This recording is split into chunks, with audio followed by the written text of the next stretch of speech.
Olá, tudo bem? Eu sou o Ricardo Rocha, professor de Finanças do INSPER, Instituto de Ensino e Pesquisa, e da FIA, Fundação Instituto de Administração.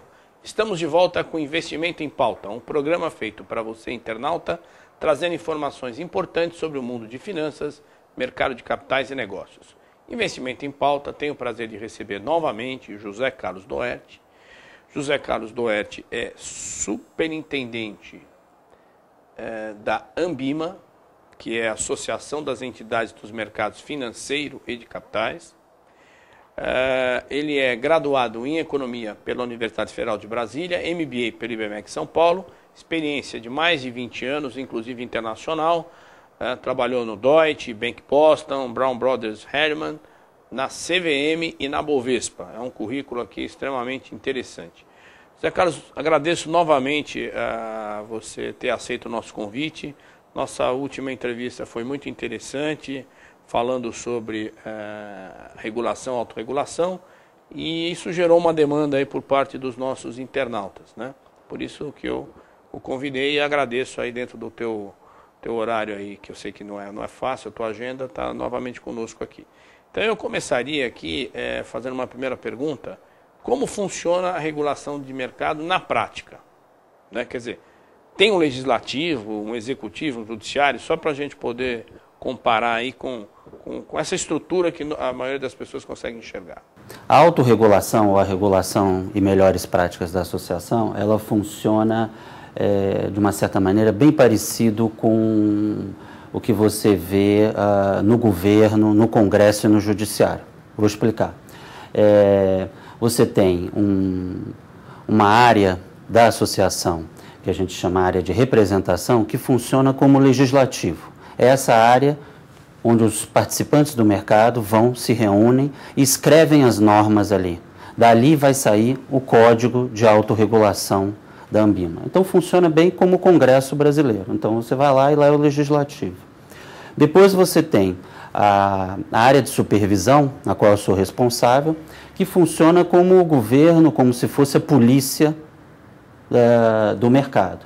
Ali, nessa atividade, a gente vai supervisionar o associado, o participante do mercado, para ver se ele está cumprindo a norma do Código de Autorregulação.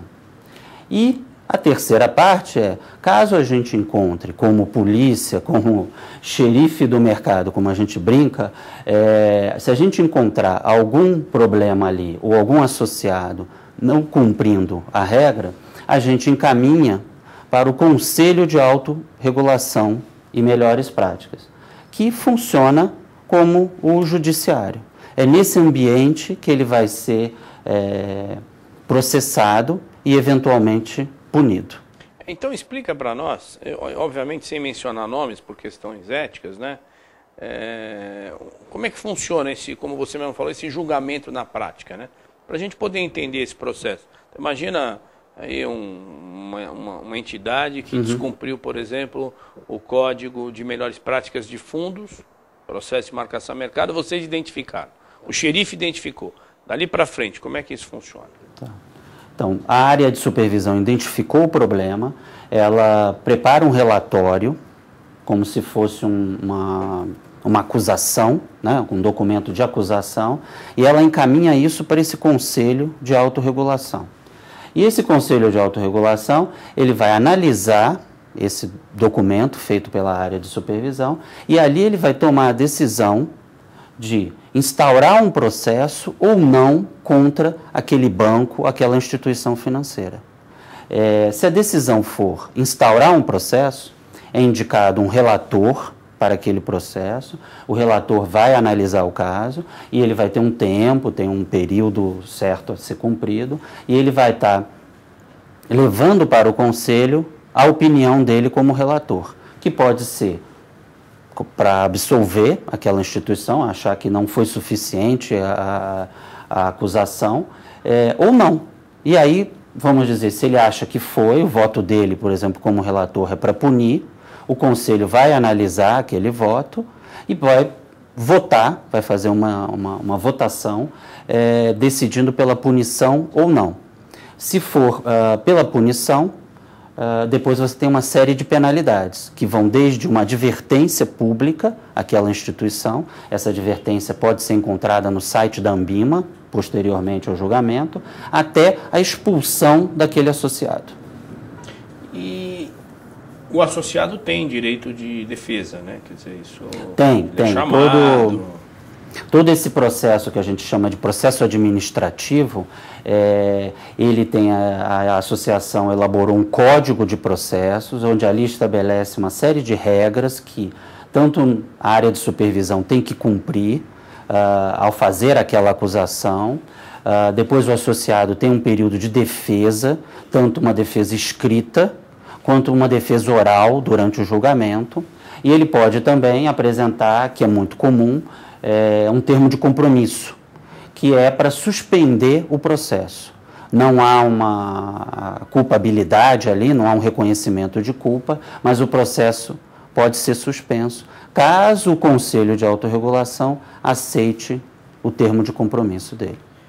Agora, uma coisa que é bastante curiosa aqui, que a gente tem interesse em entender, como é que você, com as melhores práticas, né, que é o novo nome aí da autorregulação, consegue garantir que as regras são mais rígidas, vão proteger o mercado, né?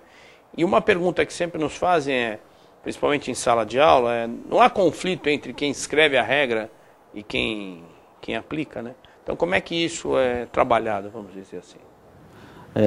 Isso realmente é uma questão inerente à autorregulação.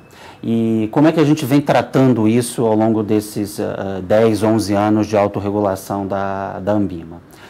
Primeiro, tem uma segregação total entre a área de representação, que é aquela área que escreve o código, são os participantes do mercado, então eles têm total autonomia para escrever as regras, e como a gente já comentou aqui, elas são normalmente mais rígidas que as regras das autoridades do governo. Um exemplo clássico que a gente costuma dar é que um fundo, né, de renda fixa classificado pela CVM, pela Comissão de Valores Mobiliários, permite 80% da carteira dele em títulos de renda fixa e 20% em outros títulos que não seja de renda fixa.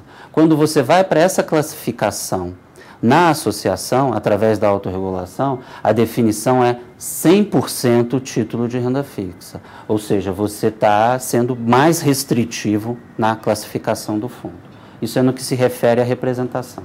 A área de supervisão, ela tem total autonomia para fazer a investigação. E o trabalho dela, para evitar esse conflito de interesse que você comentou aqui, o trabalho dela é analisado por um conselho de autorregulação, que ele é formado por diretores da associação, da Anbima, e por outras entidades convidadas a fazer parte desse conselho.